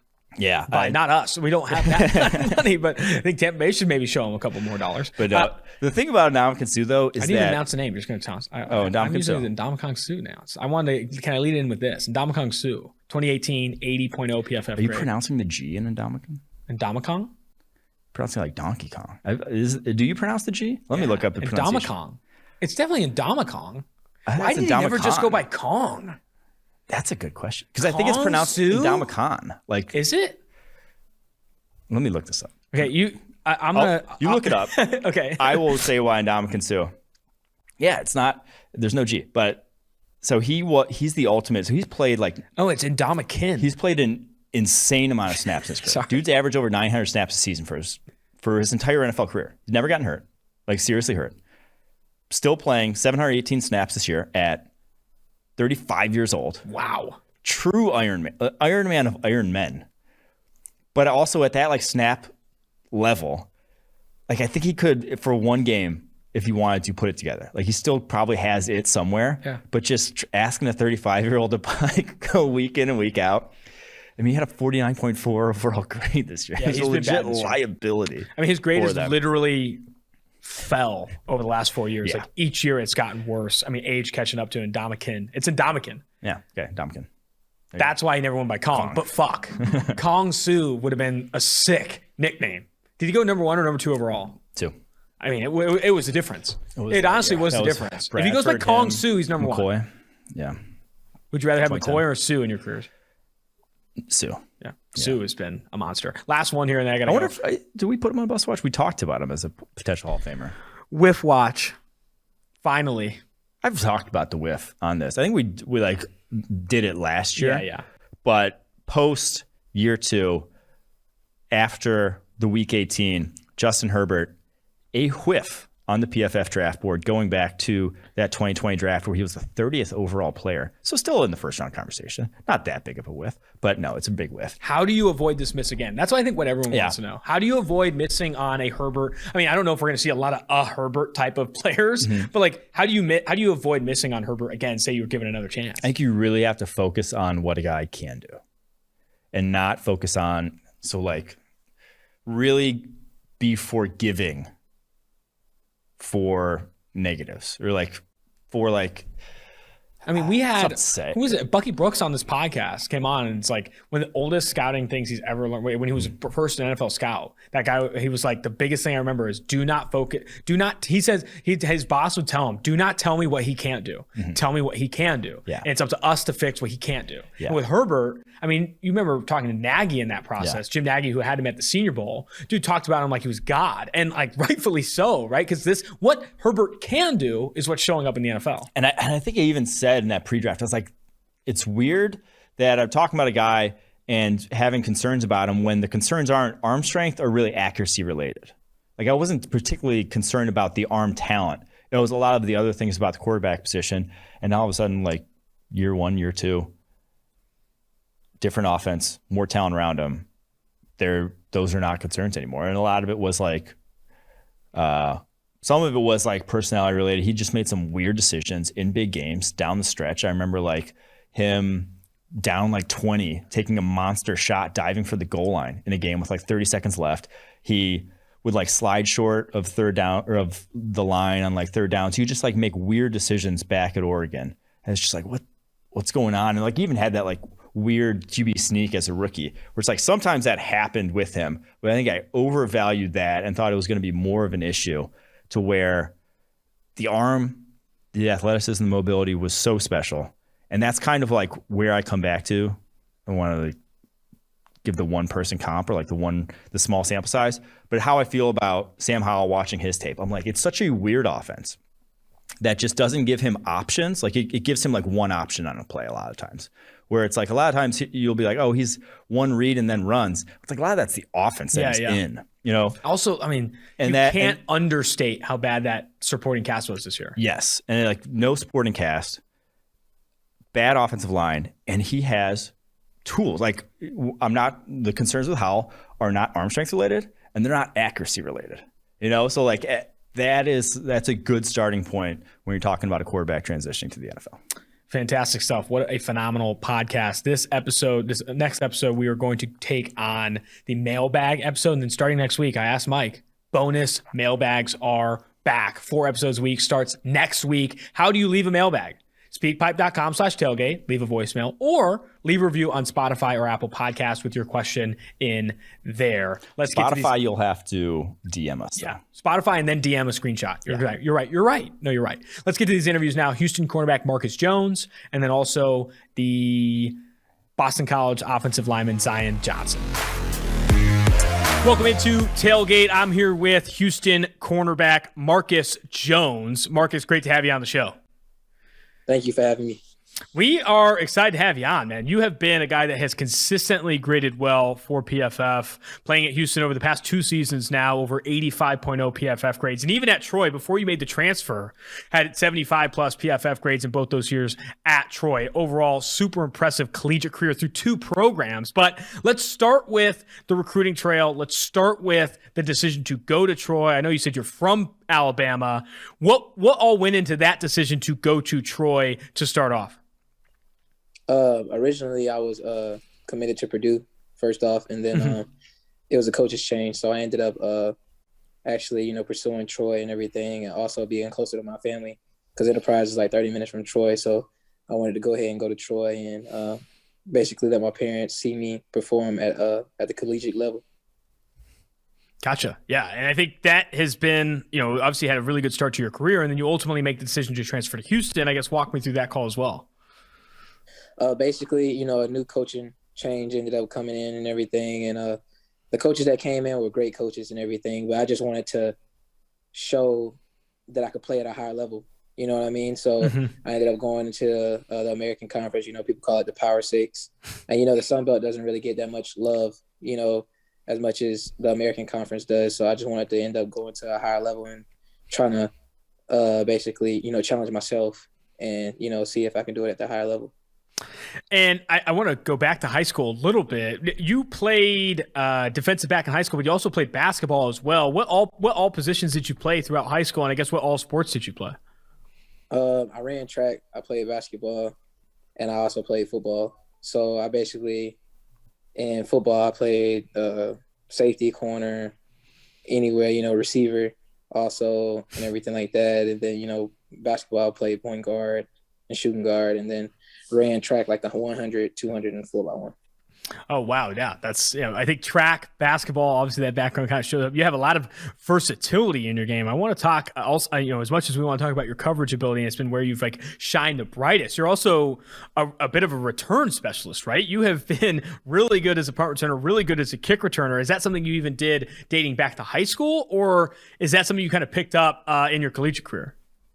I basically did special teams all my life, ever since I was like playing Pee Wee football. So in high school, I did it as well. And it was just one of those situations to where, you know, my dad always told me that I'm going to be small. So, you know what I mean? I got to be able to show versatility by playing different positions and also, you know, putting a big mark on special teams. So that's something that I always took, you know, important. What's really impressive, I'm glad you kind of brought up your size, right? I think you're listed on Houston's website, 5'8", 185. You still, despite that size, right, have been such a dominant, productive outside corner, whereas oftentimes you see, you know, guys that are your size more often stick it out in the slot or even play some safety. What have you done, I guess? Where does that, you know, because when I talk to guys who maybe don't have the longest arms to play offensive tackle or aren't the biggest to play along the edge or whatever, they talk about you have to pick up your edges elsewhere, right? It's in the film room, it's in the weight room, it's your diet, it's these different things. Where would you say you've made up the most, right? Where would you say you accomplished that by making up for your size and now still sticking it out at outside corner? Basically knowing your strengths and your weaknesses. You know, me being a smaller corner, you know, with those big physical receivers, I can't usually put my hands on them as much because if I do, you know, they're going to physically, you know, be able to beat my hands down and things of that nature. So just playing to my advantages, which is speed and, you know, not touching them and just, you know, playing the ball whenever it ends up coming my way. Walk me through or talk about your film preparation process, right? In a given game week, when you turn on a receiver or an opposing offense that you're going to go against, what do you look for from a tells perspective? What are you trying to hone in on film as you head into a game? Most of the time, you know, I start off with who the quarterback usually like to target the most. That's one thing that I always try to see. Quarterback cadences, you know, signals that the quarterback give to receivers for certain routes and everything. Seeing basically how receivers come off the ball for certain routes and, you know, their demeanors on how they break down and things of that nature. Yeah, I think that has to show up in the film room, right? It has to, you know, where with secondary play, I've always see it kind of like a chess match. It's very similar to offensive tackle edge, right? Where you need to really hone in on film, really hone in on tendencies, release packages, these different things. It's so much more than just reacting on the field. So much more preparation goes into it. I also feel, I always ask defensive backs this question, even receivers too, where do you side on the spectrum of, talking trash in game? Because it is such a one-on-one sport, right? You are going against the same guy consistently. And sometimes there is opportunity to play the mental side of this game, right? And see if you can get in his head a little bit talking smack. Do you ever get into that game at all? Do you kind of wait for them to show the lead there? What's your angle there? I'm typically one of those people, like, I play ball unless, you know, they end up talking trash, but I'm not one of those people to where I hate when people talk trash. Like, it brings more of a competitive nature to the game, you know what I mean? So it's just one of those situations to where, you know, if someone ended up talking trash to me, it don't get me out of my game. You know, if you want to talk trash, then we can definitely do it. But that also brings up my play as well, so. And you also, I want to get into the offseason now. Let's start with the Senior Bowl, right? You're going to have an opportunity to go down to Mobile and compete against some of the best seniors in the country, guys that are going into this draft class. What are your expectations going into there, right? You got some one-on-one opportunities. That's where a lot of defensive backs have success and raise their stock or raise expectations for themselves. How excited are you for that opportunity? And I guess, what are your goals or expectations going in? Just basically playing with, and against some of the higher guys, that have been in the Power 5 and just showing what I could bring to the table, whether it's, the outside corner or at nickel. So that's the main thing. Have you had a lot of opportunities to watch like previous Senior Bowls, right? Where you turn it on and you see the practice, like I think NFL Network broadcasted all that stuff, and you see these one-on-one drills. Are you excited for that portion of practice? What are you most looking forward to? There's the interview process, the media stuff, the one-on-ones, team, the game itself. I guess, is there a certain part of it that you're like most looking forward to? The two most things that's important to me is, getting to sit in the film room with NFL coaches. Because NFL coaches and college coaches, they have different demeanors on how they usually teach and everything. Your expectation of being with the NFL coach is way higher than it is, college. Because most of the time, you're teaching yourself in the NFL, whereas college, coaches are teaching you most of the time. So just that, and just, seeing how NFL practices usually are, and just competing with, higher level guys. That's the main thing. And you mentioned this. Do you plan to take reps in the slot and on the outside when you're down there?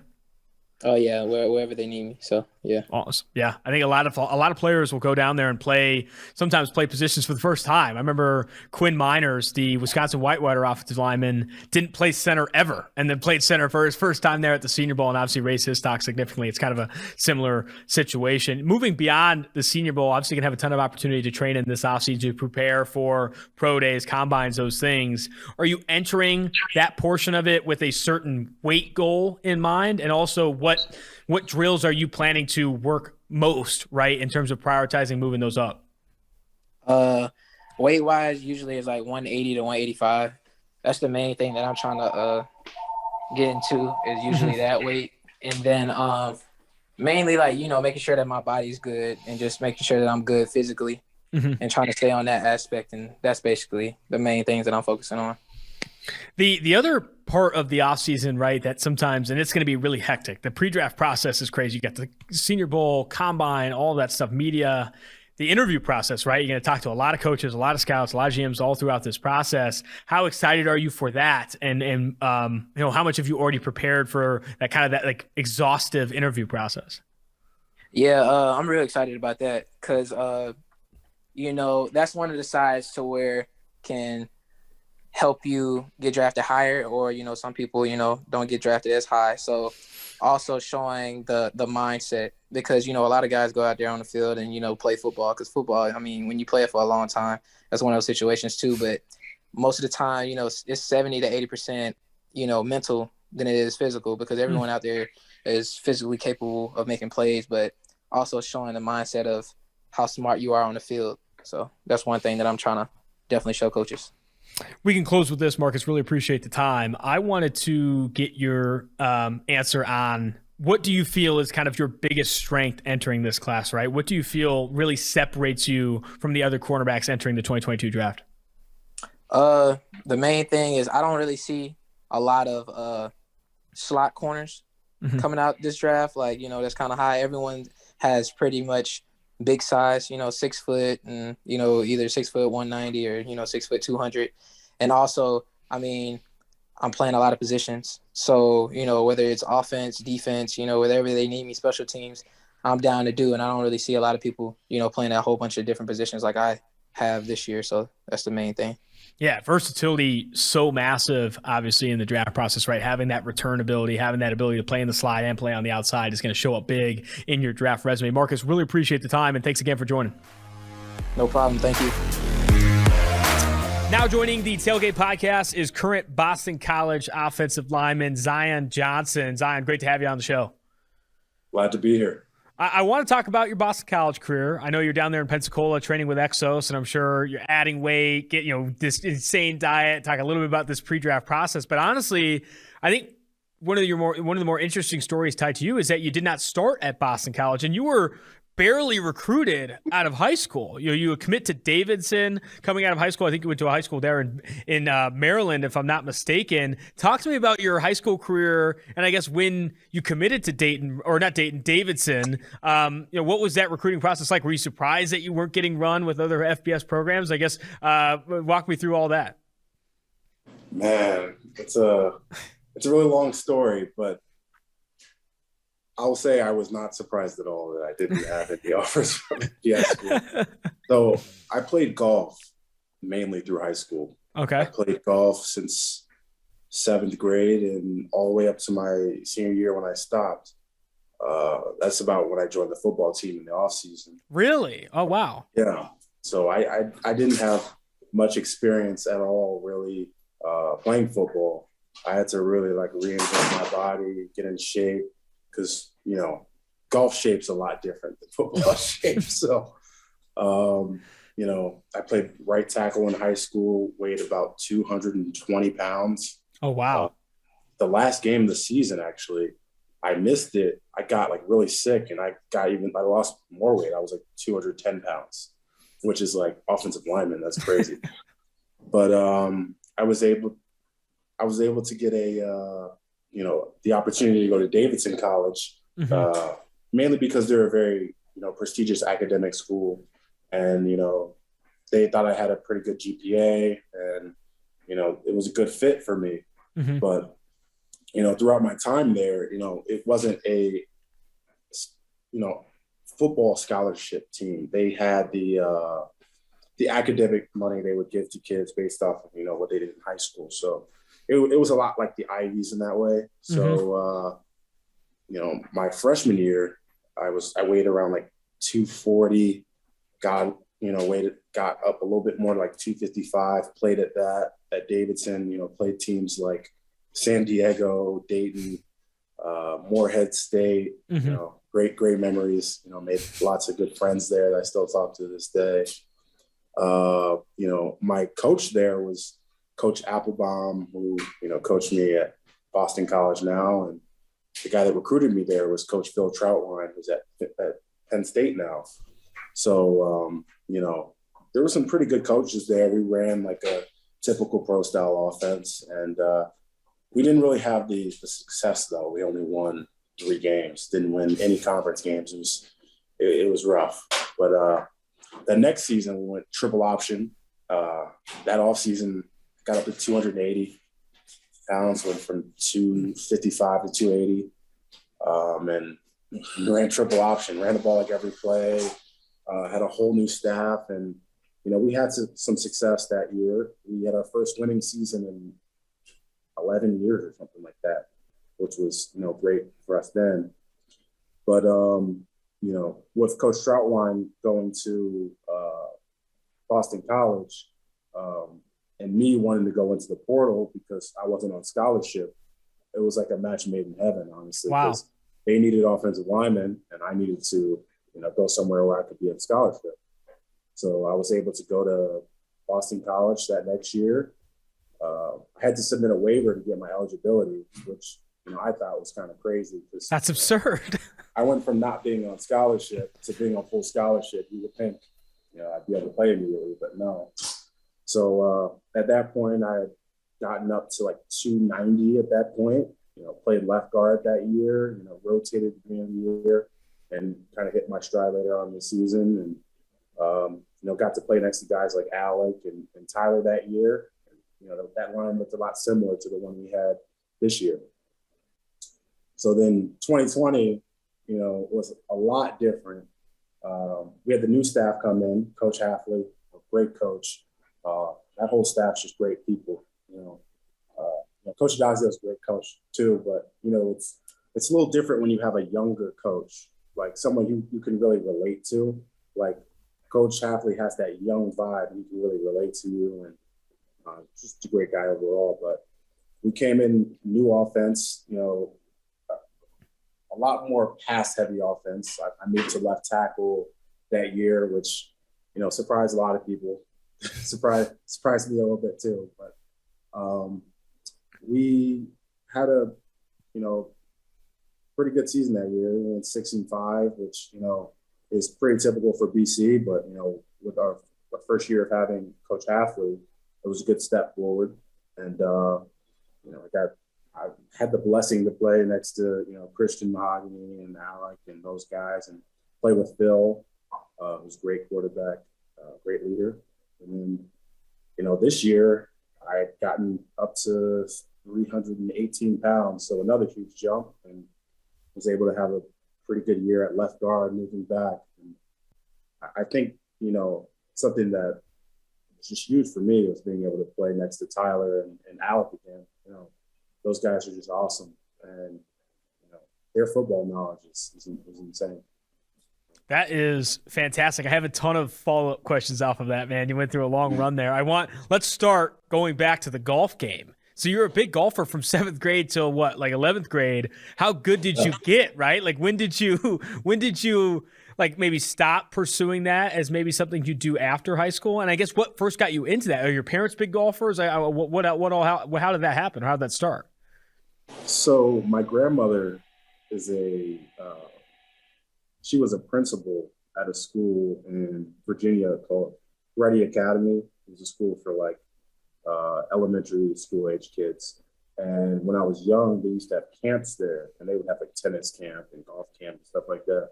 So I went to a golf camp, and I kind of got really interested in it. My high school had, you know, a golf team that wasn't really competitive when I was early in middle school. I started in like 6th grade, but it wasn't like a team that would play other schools. It was just like, you know, there was a coach that would help you work on your skills, you know, on your short range, long range game, that sort of stuff. And then by the time I got to 7th grade, we started, you know, playing other teams. So it became a, you know, varsity golf team at our school. And that's really how it happened. Honestly, now, you know, I don't play as much. You know, a lot of it's time reasons. You know, I put a lot more effort and time into football. Mm-hmm. But also, I think part of me knows that because I don't golf as much as I used to, I'm probably not as good as I used to, and I don't want to see myself in that light. Yeah. But, you know, every now and then I go back out on the course and play. But, you know, back then I was the number one guy on my team. So the way in our area how teams work is, you know, your number on your team was like how good you were. So, you know, there was a number 1, number 2, number 3, number 4. And, you know, I was the number 1 on the team. Yeah, I was pretty good. I think we would only play, I think when I was in middle school, we only played 9 holes. But as I got into high school, we would play a full 18. And on average, I was maybe like 2 over. Wow. That's insane. I'm not a big golfer, but I know how difficult it is. And I know I've heard other people speak to, if you stop playing for a little bit, you'll be trash when you get back. It's definitely something you got to kind of keep going. The other question I had off of that, and then we'll get more kind of into your Boston College career, is how did you go about adding all this weight, right? Like that is so much easier said than done, going from, you know, this 220 range that you said you spoke to in high school all the way up to now, what, 314, 315 is what you're saying. What has that process been like? Has it been, you know, I've talked to guys who had to wake up at 3 a.m. and eat meals, then go back to sleep and all this crazy shit. What has been the process for you? And I guess how easy has it been to maintain this like steady weight gain? Man, it's been hard. So I like, as I said, I've been on weight gain my whole career, pretty much. So early, it was easier because when you're 225 and you get to college and you're at a college with a all-you-can-eat dining hall and you have a nutritionist that is laying out what you're supposed to eat and you can just go to town, it's easy to gain a lot of weight. So I, you know, about like getting up to 280 was pretty easy for me. But once I hit 280 and then I kind of got to around 290, I hit a wall where for like a year and a half, 2 years, I was stuck at like 295 to 300, that range, and I could not gain any weight. So at that point, really, for me, what I had to do was really focus on the weight room, developing my body, gaining more muscle mass, because, you know, people always say muscle is heavier than fat. So that's really been the difference for me. You know, the strength coaches I've had, Coach Matus and Coach Scott, have really done a great job of helping me develop my body. And that really helped me, you know, break through that wall. Because, you know, if you ever talk to the strength coach at Boston College, Coach Matus, he'll tell you, when he got there, I was stuck at like 300 pounds. And I was struggling. Like after every practice, I'd lose like 10 pounds and have to get back because, you know, it was just crazy. But, you know, now I've gained I've gotten up to 20, like 320 since then, and it's been easy. A lot of it's, you know, nutrition, making sure you're eating the right things, making sure you know when to eat. Like sometimes you know, if you're a weight gain, you might want to eat your last meal a little later, so that while you're sleeping, you have a little bit more to digest, because you digest a lot while you're sleeping. You burn a lot of calories. So our nutritionist also gave us casein protein, which is like a heavy carb, really heavy carb. So while you're sleeping and you're burning all that fuel, it'll burn the casein instead. Oh, wow. Holding on to the weight, so you don't wake up and lose, you know, 3, 4, 5 pounds in the middle of the night. You wake up, you know, about at what you went to sleep at, which helped me a lot. Damn, that sounds like a grind, dude. I know that there are some who have to get down weight, right? But I always feel that after all the conversations I've had, it is so much harder to add weight.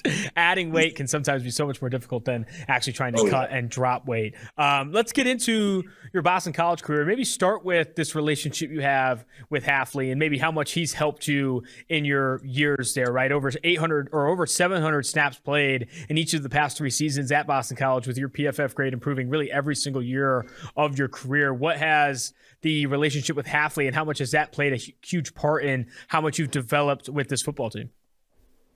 It's played a huge role. I mean, of course, it all stems from love of the game. I mean, any player will tell you, you're not going to be successful. You're not going to evolve as a player if you don't really love the game and you're not willing to sacrifice things and put in time to, you know, get better as a player.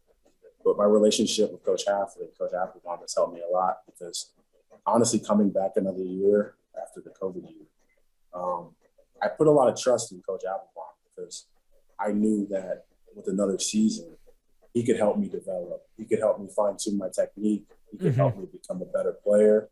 And also, I had faith in myself that I was going to be able to, you know, not slack off, that I was going to put in the work as well to do the same thing. So I think that relationship is very important, because if I didn't have faith in my coach to help develop me, things might have gone differently. And so now, as you enter, you know, kind of this new challenge, right, of going into this pre-draft process, talk to me about kind of what your goals are. I know you're training down at Exos. What are your goals? And I know it's easy to say just improve at everything, run the fastest time, jump the highest, but are there any like specific goals that you've highlighted, whether it's in the interview room, the film room, or even their training at Exos, weight goals, athleticism goals, that you're specifically prioritizing as you kind of prepare in this pre-draft process? I mean, in terms of goals, I think I just have general goals, like what my weight looks like, or certain things are going to be fluid as time goes.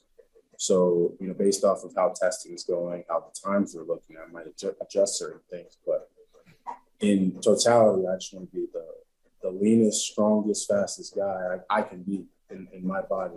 And, you know, that's going to look different for different guys. But yeah, in terms of football technique, you know, I'll be working with Josh Sitton, who was a great guard for the Packers and for the Bears. And, you know, I really just want to pick his brain, you know, with having a good experienced guy that can coach you like that.